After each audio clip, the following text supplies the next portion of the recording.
Hello and welcome. This is the Nickolas Natali Show. I am your host, Nickolas Natali. We have a very special guest today, Mike Damazo. Season's greetings, Mike. What is up, Nick? What's good? We're going to dive right into it. All right. So, we're going to talk about the current climate of this world. And you recently put out a video, 3 ways to be proactive with your money during this COVID crisis. You got call your credit card company, tell them you're affected by it, and they could possibly freeze your billing cycle, make the minimum payments on your debt, and redefine your budget, which I think are fantastic tips. I want to know, how are you investing during this COVID time? Because it seems like a very unique time to invest. Yes, definitely.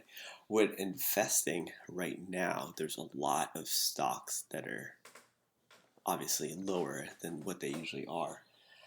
Stock specifics, I could only talk on without getting in trouble. I'm not suggesting it. I'm Right. obviously not an expert. I'm just a guy learning and Uh-huh. am here to share what I'm learning so others can learn also. But stock wise, I definitely bought a lot of Boeing. Mm, Boeing is an interesting one, especially with flights. Like, not a lot of people traveling, so they're taking a hit on huge. the airline industry. So it's a great time to buy because once this all passes, everyone's going to want to go fly somewhere else. They're going to want to get out the house and Hmm. go travel. Yep. They're like, okay, I'm done. I've been inside quarantined. Now let me go to Maui or some Yeah. crazy exotic location. I need to get away from my significant other right now. First Yeah, plane ticket out. yeah. I bought my one way ticket. Oh Yeah. shoot, I forgot my spouse or something like that. Yeah. Yeah. Um, so definitely airline stocks. Specifically, like I said, Boeing, Southwest, just the different airlines. Like if you yourself travel and fly out wherever, like what airline do you use? Like, would you invest in that stock? So definitely that's one stock I would suggest. Um, Another one is also Tesla Oh, because really? yeah. They're Even taking though a hit? they're taking a hit, a lot of people are like, oh my god, it's so high. Listen, I'm not gonna wait until it's like, oh, it goes back down and then go buy. Like if I can afford it, I'll go buy it right now and Right. then just hold it. It's Oh, not yeah. like I'm gonna buy it then sell it the next week. Yeah, that's the other thing. So I'm actually really interested that you're going with individual stocks. Um, Oh yeah, because it's a whole different set. But go ahead.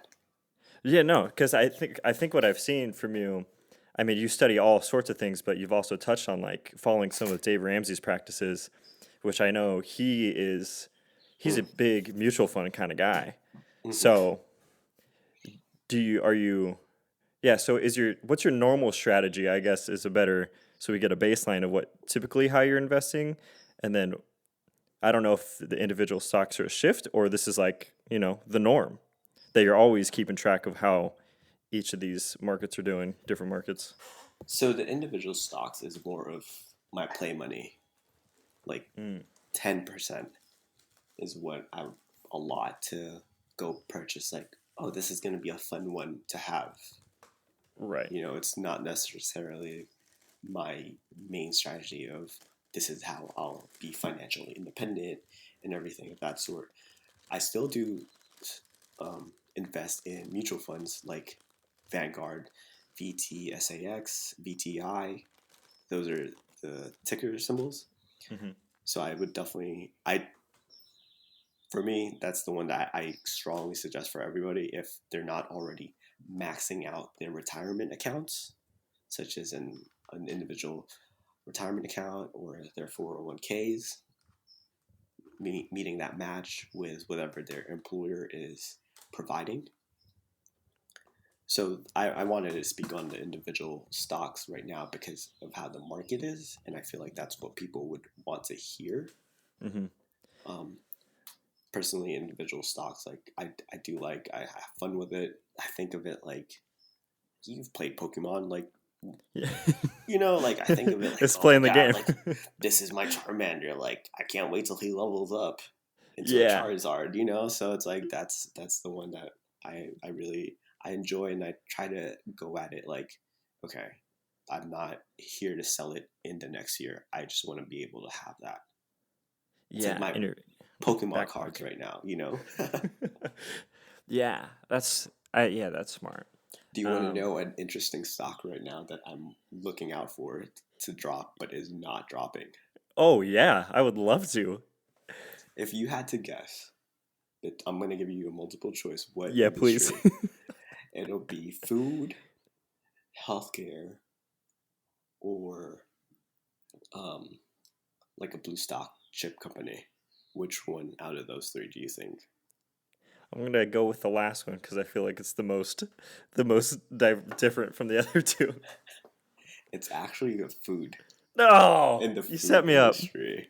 It's the food industry, and I'm waiting for drum roll, please. Domino's Pizza. Domino's. Dude, What? Domino's is consistent. Always? Yeah, well, I Of mean, people love pizza, so I. exactly. Of all stocks, right? Imagine having that like 5 years ago. You're still up. It's Ooh. insane. One stock is about, I want to say, last I looked, it was like 200 plus Oh shoot. for a I dominant. well, the thing you think about is like I really cannot think of a bad time to have pizza. I'm in the middle of the pandemic. Comfort food. They'll deliver it to my door. Wham! Instant gratification. Like there is, and Domino's keeps switching up their marketing strategy. Honestly, it's like Mm-hmm. that. Their last thing they offered was what delivery. If you drop your pizza, they'll give you a new one for free, which Yeah. I think that just shows that they're always trying to find a new way to reach more people to buy their stuff. So maybe that's why they're so consistent. Yeah. Domino's is not even worried about Papa John at all. Yeah. I just wanted to pull up the stock. The stock ticker is actually DPZ. It's 320. No way! Isn't that insane? Wow. Yeah, that is crazy. That's super high. Yeah. And how often do people like order pizzas, like you said, that comfort food? Dude, every day. Yeah, Exactly. that's man, that's got me thinking. I al- I do like the fact that you said that the individual stocks are kind of your play money because I've been wrestling with this idea too because I I pretty much follow Dave Ramsey's advice of like having the small, large, medium, and the international mutual Hmm. funds. Um, but it seems like this is an opportunity you just can't pass up. Exactly. Like things are just so low that you have to go for it. Do you have a specific, I don't know what they're called, or specific company that you're trading through that you prefer? So I'll use Vanguard for my mutual funds and everything, and then I also have my like IRA, but individual stocks. I'll use Robinhood, Webull right Hmm. now. Webull is one of the better ones when you're looking at it on a day-to-day basis. Not that you Yeah. should, but Right. it's just interesting to like watch and look at. Um, Robinhood has been just the go-to. They made it easy, and you Hmm. could also do the bigger platforms because now they're also offering zero commission fees. Oh, nice. But definitely, just because like I've been with Robinhood for so long that I'm fine with it. I Hmm. am gonna do a video soon just to compare and contrast each one, what I like about it, what I don't like, and then because it's personal finance is personal, you know. Yeah, for sure. So those apps there, it's like what's the best, easiest one to use if you're a beginner. You want to keep that in mind. Um, The thing but yeah, that attracts me to Weeble is I don't they give you a free stock when you first start out, like a random one that is between $10 and $1,000 or something like that. they do. They do. Did you land the lottery? Did you get the $1,000 stock? No, no. Full disclosure though, I am a feeling it, and part of their like influencer program. Oh, So, nice. So give me that link and I'll throw it in the show notes. Get some people brewing on that. dude, that'd be awesome. And if you get that 1,000 stock, definitely let us know. Ooh. Cheer you on. Yeah, seriously, congrats. Like I The just only got all these Domino's. yeah. You get the $1,000 stock, sell it, and invest in Domino's. That's your first move. Yeah, I'll buy you pizza. I'll Oh order yeah. pizza from Domino's if you get that. Celebration. All right. So I also want to talk about your journey in real estate, but I still want to touch on the COVID aspect of it. Okay, yeah. You got 2 rental properties right now, and how is the virus affecting your real estate investments? Okay. So real estate investment wise, it's affected because of people people moving and everything. I Mm, don't think I was afraid of that market being hit because the one I do have up north in Fresno area, I just lost a tenant. They had to move out. And I ooh. thought I had a tenant moving in, Hmm. and come to find out she doesn't plan to move in now. So I actually have property managers Nice. for that. Just because I'm working already full time, I can't really commit to that. So why not outsource and delegate that Yeah, for aspect? sure. So I trust that team that I have to take care of that. So she called me up, no lie, like just this morning to tell me like the bad news of like, hey, like they were supposed to come in, move in today, but it didn't work out. She didn't like the property. It wasn't big enough for her, Wow. 1,300 square feet. Oh And I man. was like, that's Whoa. insane. This Yeah. is California, lady. Come on. Yeah, You want the whole ocean? You want the whole Pacific Ocean? yeah, seriously. So when my property manager called me, she delivered the bad news, obviously. Hmm. But at the end, she told me like, hey, listen, the good news is I already have a new tenant who signed a 1 year lease at the price that we're asking for, Hmm. and she'll be moved in next month. Oh, that's nice. Yeah. That's So that's yeah. That's a pretty quick turnaround. yeah, it was awesome. Definitely for sure, it would have been a head hurter and a stressor for me to not fill that house right away. But I'm definitely grateful to be able to have that team over all the way in Fresno. That I don't even remember the last time I looked at my property Yeah. Oh, physically. that's awesome. Yeah. Um, so that's doing well. I only currently I do have 2 properties, but that's the only rental that I do have. Okay. Where I'm living at now, it will be a rental once I transfer over. Mm, nice. And okay, so the first question I have is the I oh man, I am super interested in getting into rental properties, but for me, I keep wanting to think about doing it outside of state, Oh yeah. just because of affordability. But I almost think the distance from here to Fresno is similar enough to where you're going to need a property manager either way. Did Hmm. you, how did you vet these property managers? And when you first were going into it, were you a little shaky on having like a outside company take care of it? No, I started with the end in mind with the property when I first bought it. I knew I was going to house hack, get Mm-hmm. roommates, and if Yeah. I didn't have roommates, mentally I put myself like, okay, if I need to pay for this on my own, like I will save money by showering at the gyms on base, Yeah. eating on base, and then like just cutting costs as much as I can and toughening out. Luckily, Yeah. I found my roommates that became my tenants, and they covered most of my mortgage. And I knew like, okay, I'm going to transfer out of Fresno, Mm-hmm. so couldn't, I didn't have the mental capacity to be able to balance that out of Yeah. screening tenants, getting someone to clean, checking their credit score. So I knew, okay, I need a good property manager. Yeah. So in the vetting process, I actually, looked around of different people in the area, like their suggestion, stuff I found, people I found online, And then I forgot how I came across this lady. Actually, I want to say it was just like online. And I messaged her. We got to talking. And then as me and her were talking about like her being my property manager, the company that she was working for being the property manager, she was like, "Oh my gosh!" Like telling me about a headache from another property that she's managing, right? Yeah. So she's like, "Oh," gets off the phone and she's like, "I just had these tenants, like they're all in the Navy, which I'm in the Navy. Yeah.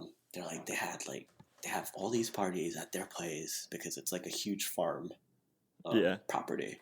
And she's like, "They put a roof on the couch." And I was all like, What? "That's insane." And then inside my head, I was like, I know exactly who those people are. I was partying at the house just that weekend. Who could have done that? That's crazy. And I was all like, well, if she's handling this couch situation, and I know like this how crazy it could get at a house like that. It's the farm life, it'll do it. Yeah, I found the perfect match. She's able to the company is able to take care of those fires and be reactive. Yeah. Oh, that's awesome.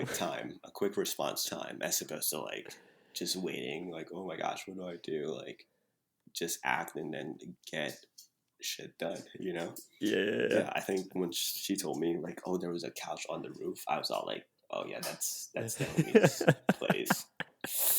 And I'm know just exactly like, who you're really? talking about. Tell me more. How are you guys handling that? Like, I start poaching like the questions that like just came naturally. Like, okay, this is a perfect fit. Yeah. I could just let it go, and they'll take care of it. And in the meantime, you're talking to where you're like on your phone, deleting the video of you recording, putting the couch up there. That's crazy. Was it this couch? Yeah. Was it a red couch? Was it a love seat? Yeah. Oh, yeah, it was an insane house. It had a pool, a big backyard. Oh, that's the party house. They're asking for it. Yeah, so she was there. She managed the house. The house got turned around, rent ready for the next tenants, and I was all like, "This is the company I want to work with." Yeah, this is who I want. When you were, here's one of my biggest struggles right now. Obviously, I mean, pre-corona, the market has been pretty high, but I have been almost, I don't want to say obsessing, but like one of my biggest concerns about getting a rental property or just a house in general is like not putting the 20% down. Did you have to pay PMI or no, you used an interesting type of loan, didn't you? Like a USD or something? USDA. How did you finesse? All right, so the USDA loan I was able to finesse because the USDA loan is one that's for rural areas. They, as in the government, wants people to live there. They want people to move out the cities, bring more business into the smaller areas. So I was able to fund that through someone I met online. That sounds sketch. Yeah. No, they were a military spouse, and I kind of reached out like, hey, like I want to purchase here. Buy and hold real estate is what I want to get into. Yeah. So she reached out, we talked, and she was like, dude, you don't have to use your VA loan, which is a 0% loan for service members in order to purchase property, purchase a house. And she was like, you could use the USDA loan because of where we're located at. And I was like, that's interesting. Let me look into it. It had the same set of rules as a VA loan, minus some differences, but it was 0% down. So I didn't put any money down for that one. And then I used the VA loan for down here in San Diego. What a steal. Yeah. In your case, I would definitely look into like an FHA first. And I think the down now is about like 3%. And there's a lot of different resources out there. I could do my due diligence and send you that information. later on, or even cover it in a video for those people wondering, you know? Yeah, that'd be sweet. Cause yeah, the biggest thing is like the PMI is gonna get in my head every time, but there's also the other part of me that's like this could be used as an asset to make money, and if I do what you've done, house hack in a way, then that PMI doesn't really make a difference if I'm having other people pay for it. Like Yeah. it's not if coming out of my pocket, so it's really not gonna hurt me in the long run. But yeah, what would you say for that balance? I would definitely say look at the numbers in a business perspective of like, okay, if you could house hack here in San Diego, perfectly doable, where would that location be? How Mm-hmm. many rooms is it? What's the going rate for rooms in that area? Yeah. Um, so it's bringing a lot of value for not just yourself but your tenants. Of like, hey, like I'm going to save you a ton of money by like renting out a room here that's close to wherever you're working at, or awesome location, Mm-hmm. and then just run those numbers like it's a business. Yeah. Like even set aside that money. Like, hey, you're not, you as the homeowner is not paying for rent, but still set aside that money like you're paying for rent in your place, covering that mortgage, building that cash reserve in the event like something like a water heater breaks, or like you need to get the walls painted, something of Yeah. that sort. Um, but I think it's definitely doable here in San Diego. You just have to be creative, and location is gold. Yeah. Everything. You know? Um. Yeah. If nobody wants to live there, you're gonna be in a rough Yeah, spot. yeah. I mean, if I could touch on like the local areas here that I've Hit been me. like monitoring, was like Santee. Santee's coming up, Yeah. like just the location over there. Um, God, I wish I would have bought back before I left here in North Park. That's when Ooh. Yeah. Oh man. yeah, I left North Park around 2013, 2012, Oof. and I was already ready to buy, Uh-huh. but I got stationed over to Fresno area Yeah. that I was all like just regretting it. I should have just pulled the trigger. But it was it your first one? No, that was my first one. That would have been my Yeah. first one if Yeah. I. Did you get cold feet? For North Park, Yeah. Or was it just timing? You just got it was transferred out of there timing. quick. It was timing. I knew, and then the second I got to Fresno, I literally rented a room for like 6 months, and Hmm. then went and bought a house within that year. Well, I mean, you were ready. When you're ready, you're Yeah, ready. You got yeah. it Once you see like the market of San Diego, and you see somewhere else, anywhere you're else. like, yeah. Yeah, they do that for. Now you Um, mentioned about out of state for you. Where were you thinking? oh man. I was thinking, is it Tennessee that has the really Hmm. low what's that property tax? I've been looking at the states that have like the lowest property tax. And then I've also been looking at on roofstock.com quite a bit, which is like I don't know how I feel about them yet. It's probably similar to other websites you've seen where it's like you can buy a home online and then they will manage the property for you. Oh, the turnkey Yeah, which I properties. love the idea, but I also having never even seen the properties, that's I don't know. Like there's something about that is concerning, but not at the same time. Because really, I don't want to go see my property. I want the Yeah, income to be as passive as humanly possible. yeah, for sure. Everyone's like risk level is different. You know, I think Tennessee is a great one for sure, especially with the prices that's out there. Would Yeah, you even like fly out there once to okay, like let me get the feel for it, I think I would or want would you to. want everything to? Okay, you do. Okay, good. I just think I would want to meet the property managers face to face. I think that's the only thing because, um, just because like when you're online, I mean, we've all seen how professional we can make things look without actually having to. like do the due diligence. So Mm-hmm. I feel like if I met the property manager once or twice, then I'd probably feel okay with doing it out of state. Yeah, meet the Because property manager. yeah, because then it's almost I almost foresee it as like you build this halfway trust and bond to where like the expectations are set between both of you that you know you can both be happy with what's happening. Unless you do it online where it's like, we do these types of services, but you don't really know if we're completing all of them. I mean, they're supposed to take pictures, but, you know. Yeah, it could be like pictures of someone else's house. Yeah, exactly.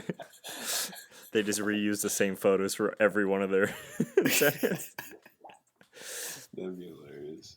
Yeah, definitely. I think we're coming at a very particular time in the market. A lot of people speak about like 2008 with that economic downturn. Like, yeah, I definitely was alive. Like, I knew that time, but I wasn't tuned in the way I have my finger on the pulse with the markets right now. Then it's definitely worth watching because after '08, I want to say 5 years after was when people were really able to take advantage, or within that 5 years, people were able to take advantage of real estate because it was just the domino effect. Yeah, and I really don't know how this pandemic is going to play out on the market. Like, stocks for sure, like that's it's clear as day, but the housing market, I really don't know if it's going to change it. I hope so. Like, I hope at least in California the prices drop a bit, but I don't know Mm. what type of effect it'll have. Well, someone actually pointed out a interesting aspect for me with California's market. It's almost like a ride, like at the theme park or something. Hmm. Once you're on, as in like you have property, like you're good. You're riding that ride. Yeah. But once you get off that ride, like say if I sell, it's gonna be hard to jump back into that Oh ride. yeah. Hmm. You know? Yeah. Like that house better be passed on from generation to generation. Yes, yes.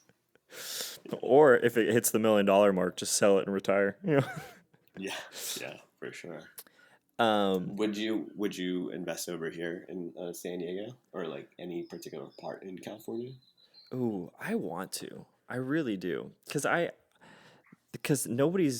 there's never going to be a time where people don't want to live in San Diego, you know? So worrying Mm. about having a tenant isn't a big concern for me. It's just having if it's just, I think what I get mixed up on is having enough money to get the homes out here, but you got one shot to choose the one home you're going to get. So, but they go quick at the same time. So it's like you really have to make timely decisions because there's a few properties actually in I think the North Park area that are selling for around 330. It's for a Mm. 2 bedroom, 1 bath, which is the lowest I've seen in San Diego in a long time. And it's a home, but it's not as many rooms. But I don't know. You know what I mean? Like I would love to, and I think I need to. It's just a matter of pulling the trigger. What do you Yeah, think? I think You're going to turn it into a rental property? I, for me, I was definitely in the same boat with like that analysis paralysis. Mm-hmm. But if just the numbers work out right, and you have an exit strategy and you know end of mind view, Mm-hmm. I say definitely go for it. With California overall, it always increases Yeah. like the property value. Like yeah, like I remember in '08, like I keep referring to it just because that's the time that it feels like for a lot of people. Yeah. It's like a lot of people were under because they took a lot of money into from their mortgages. They took the equity out to spend frivolously on like random upgrades around the house or a new car. Mm-hmm. But if you just do the bare minimum of upkeep of your property, like you could do the work yourself of changing out the flooring, no need to tap into that equity, I think Hmm. you'd be fine. Like people would be fine. Yeah. You know, it's like if my property value would go down, the value went down, but I'm still paying the same amount with my mortgage. Yeah. And that's going to, yeah, like you're saying, that's going to go back up. San Diego Yeah. homes are always going to be valuable, you know? Yeah. Think about like, say you borrow, let's just use 100,000. 100,000 now, you're still paying it off. Yeah. Now they told you that house, yeah, it's 100,000, and then a year from now, oh, it's 120, and then like the third year, oh, it went down to 100,000. You're still paying off that original 100,000. Right. Yeah. You you don't have to pay more because Yeah. the value of your home is going up. Yeah. I can't get out of this You, thing. you just stay the course and house hack. Yeah. That's that's great advice for California real estate investing for sure. Yeah, I love how people are turned off by California real estate. They're like, it's so hot. Like, good, more for More for me, me. I guess. Thank you. Oh, that's funny. So, switching gears a bit. Yeah. We're talking fire. You're part of the fire squad. The fire squad. Fire squad. So, financially independent and retire early. When are you trying to retire by, and how are you gonna make it happen? That is a great question. When I plan to retire by is ideally in 5 years. Wow, dang. It's insane. Um, but that's the goal. Um, It, Part of the reason I can kind of say that strongly and with so much affirmation is I'm in the military. I've been in for 15 years, and once you go to 20 years in the service in the military, you could, opt to retire, quote unquote, from service, and with that retire retirement aspect, you get a pension. mhm. Your healthcare is covered to a certain percent. And I'm not saying like, oh, I could live off of that retirement pay in itself, because it's not that much. Um, but it is helpful considering I don't have to do anything else. Um, so one aspect is my pension from the military. The other is my income from rental properties. Mhm. And then the last aspect is just building out a business with YouTube, or even putting together this media company I'm currently working on. Ooh, that's exciting. Based around financial independence. No, it's completely different. It's more to help content creators on being able to help them with their editing process. Oh, that sounds fun. That sounds like a Yeah. fun gig to get into, honestly. Mm. Um, So those are the numbers that I'm like working toward.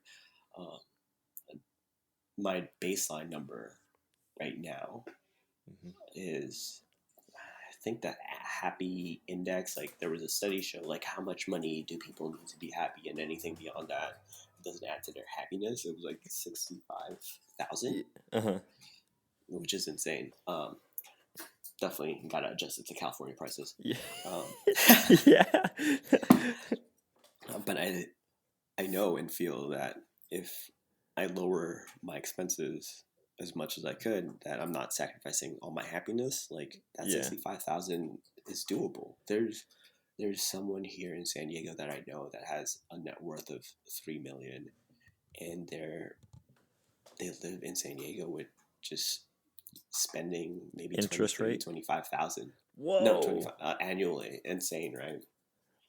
That's impressive. That's beyond impressive. Yeah. Yeah. But really, I think the biggest thing is like, even if you cut down on your, how much you're spending, the biggest thing you're getting back is the time, and Mm-hmm. that's one of the biggest things for me with pursuing financial independence is, man, if I could just do whatever I wanted whenever I wanted, you know, that's the life we crave, or at least I do. Exactly, not for sure. I think I know Fire FI is for everyone. You know, imagine having to work all the way till like you're 65 or 59 and a half, and then Oh, you're that like, would oh, blow. now I'm retired.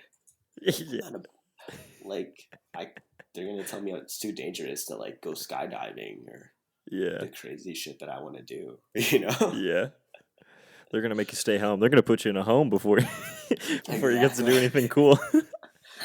They're like, do you remember coronavirus? Yeah. Stay inside. Yeah, yeah. Go back home. You Yeah. man. Oh, that's funny. Get But off my lawn. you're just gonna be the cranky. You're gonna be a guy that frees up his time just to be cranky toward people. That's it. Free up my Stick time up. to yell at these kids. And their TikToks. Yeah, you dumb TikTok kids. Oh, that's hilarious. But your journey. So Mhm. last year, you started with around 54K in debt, right? So are you how you what strategy have you seen be the most successful in tackling that bad boy? Definitely going back to lowering expenses, reassessing between uh, me and my wife of the things that were like, okay, we don't really need to spend on, like, we don't really need to go out to go eat right Hmm. now. Like, it would be because it's San Diego, man. It's so many good places to eat. Oh yeah. It's like, hey, let's make it special once a month or like twice a month, whatever the Hmm. case is, to make it that much special, or even making it a challenge of like, okay, let's go during happy hour. Yeah, yeah. You We got know, this little window. We gotta dive in. we gotta, girl, get ready, go. Yeah. We gotta go. So that we're actually about to downsize to one vehicle Ooh. and Oh doing and shoot. taking on that challenge. Yeah. Um, I think housing wise, we're good. We're in a great location, Hmm. and I can't wait to turn it into a rental. Yeah. Um, so yeah, just those two things of like taking care of transportation and then food costs, I think makes an incredible difference in being able to pay off like that debt faster, Yeah. and also generating extra income with like side hustles. I did before the whole coronavirus thing happened. I was doing a photo shoot for someone for a graduation. Oh, So just nice. picking up small jobs that's like creatively satisfying, Hmm. and you're getting paid, you know? Yeah. What's all right? I'm gonna introduce a new section to the podcast. It's called Best and Worst. What Ooh, okay. what has been the best and worst side hustle you've tried? Well, it's actually, so I don't want to say it's the worst. Oh, I did print. I did. Let's see. Well, best is definitely photo shoots. I want to put that out there. Yeah. Like it's it's fun. It's easy. You're able to be outside, interact with Cool the people. model or Hmm. whoever, and they'll recommend you to other people. Hmm.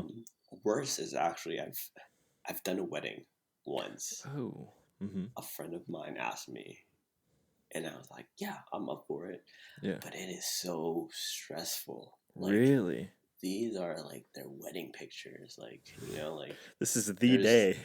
yeah, there's an added pressure to it that I was just like, and then like I was trying to take pictures, and they're like, oh, let's, because they're friends, they're like, let's go get a drink, like, oh, like, let's take a shot, Yeah, let's like, hang out. oh my god, I'm trying to work. Yeah. Trying So to that capture was, your moments. Come on now. yeah, I'm like trying to take a shot and capture the moment, like, Yeah. no, like, Double shot. yeah, and then I might mess up my camera, like, I didn't want to run that risk. So that was definitely one of the worst, not worst, but like one that I don't I don't pursue anymore. Yeah. Weddings are off the table. Yeah, I'm good. They're fun. Like, I'll come to a wedding. I'll Yeah. take shots. Yeah. You know? Is everyone's trying to get married out there? Come on. Yeah. Let's go crash a wedding. Like, Oh, yeah. I'm down for that. yeah. So, best and worst, that's the one. Best and worst money mistake and best money decision you've ever made. So worst mistake, best decision. Like, What's the best mistake you've ever made? The worst decision financially for me was taking out a loan from my TSP, which is a thrift savings plan. It's my retirement account. Mm-hmm. I took out a loan because I was like, oh, I have money available. Like, Ooh. Why not tap into that? I was super young. Yeah. And that's taking away from that retirement account. In my head, I justified it as like, oh, I'm paying myself back. Mm-hmm. But because I pulled that money out, that money wasn't growing at the rate that it would have if it would have stayed inside that account. Right. That's a tough one. That's so tough just because it's tempting and it's available. Yeah. So that is definitely one of the worst ones I've had. Best, I think house hacking. I know for sure house hacking was the one that was the best because it afforded me the opportunity to become a property owner. It's a scary thought, but once you get started, you feel confident in it, and then even if you house hack for however long, like someone is paying your mortgage, they're paying that debt down for you, they're helping you out. For sure. Home ownership, I think the house hacking was one of the best. Dang, you can't go wrong. I feel like you cannot go wrong owning a home unless you cannot afford month to month. Like look at it like, can I afford this solo? Yeah. How extreme do I have to? That's my mentality. I mean, I still have like that mentality to this day. Like because you never know. Yeah. Somebody could put a couch on your roof, and next thing you know, you're done for. Yeah. And if you're looking for a property manager, that's the best way. Yeah. For sure. All right. So, a few days ago last year, you got married. Am I right? Am I right on your anniversary date? Whew. I did. Thank you for happy anniversary, brother. Thank you. I just want to plug also, if there's anybody like kind of that's affected by this coronavirus, definitely please reach out. I'd love to be able to help them in any way, like maybe send them a bottle of wine whenever their wedding gets back up and running. Back up and running and everything, especially at this time, and it's scary. Yeah, it's tough. Yeah. I was gonna say, since getting married, how was the transition going from solo finances to now budgeting as a team? It's definitely been a challenge. I think I'm such the individual, like, oh, I want to run things this way, and she is as well, but finding the commonalities of strength, like, oh, you're like, I'm good at Excel, but you're way better. Like, right? Can you budget our stuff this way? Whereas I'm very, like, I've set my systems up so automated that I checked like my credit card statement, and I was like so impressed by how much cash back I was getting. Ooh, nice. That like now, like, okay, like finding that balance was definitely a challenge. Now that with combined finances, I think it's working out well. Dang, you can't ask for anything better than that. Mm-hmm. Mike, I'm going to hit you with the final question of the podcast. Whew. Are you ready? I'm excited. Whew. All right. So, it's been said, having money only exemplifies the person that you are, what type of person are you? I, for me, I'm a caring and giving person. Mm-hmm. Like I want to be able to pull people up and show the example of like I was shitty with money. Mm-hmm. Like you don't have to be shitty. Like sure, people will make their mistakes, but make that mistake, and then here's a way to learn from it, saving a ton of time and a time of money for them. Yeah. So I think for me, the more money, like the more I would want to, the more I do intend to give back and reach to that community. Uh, that's why I had that focus with military finances. I think there's like people that are homeless that I see like, oh, homeless vet, the signs, and I can't combat that, Mm-hmm. but I could help prevent that if I could reach that one individual to be better with their finances. Yeah, definitely. And that's So, what I've seen that in the stuff that you're putting out. It seems like you're creating to inspire, educate, and then give to people so they can best prepare themselves too, and that's all you can ask for, really. And I think the other definitely. biggest thing with financial independence is exactly what you're saying. Like putting yourself in a place where you can give to other people, and you're not giving them scraps, you're giving intentionally. So it's good stuff.